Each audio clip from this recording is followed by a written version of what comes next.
আসসালামু আলাইকুম। আজকে থাকছে হাঁস রান্নার একটি মজাদার রেসিপি। চলুন দেখে আসা যাক। প্রথমে প্যানে তেল দিয়ে দিব, তারপর দিয়ে দিব পেঁয়াজ কুচি। পেঁয়াজ কুচিটা একটু ব্রাউন কালার করব। ব্রাউন কালার করার পরে এলাচি, দারচিনি, তেজপাতা দিয়ে দিব। সাথে দিয়ে দিব গোলমরিচ, লং। এগুলো একটু ফ্রাই করে নিব। ফ্রাই হয়ে যাওয়ার পরে দিয়ে দিব আদা পেস্ট, তারপর দিয়ে দিব রসুন পেস্ট। এখন দিয়ে দিব লবণ,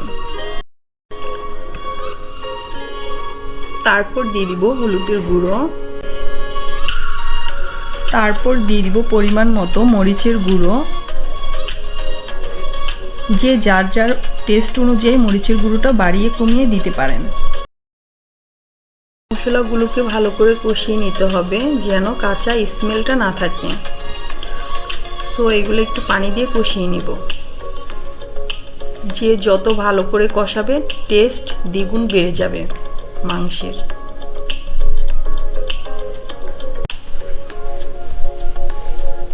কষানো হওয়ার পরে দিয়ে দিব মাংস।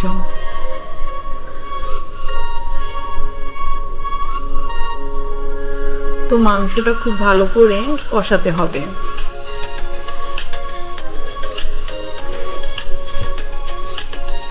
তো এটা একটু পানি দিয়ে কষাবো কিছুক্ষণের জন্য।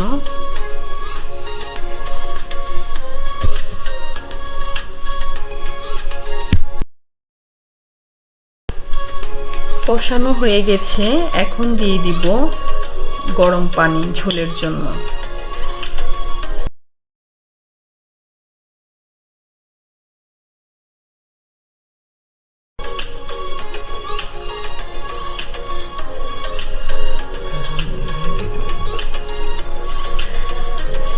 এবার নেড়ে দিয়ে দিলাম আস্ত রসুন।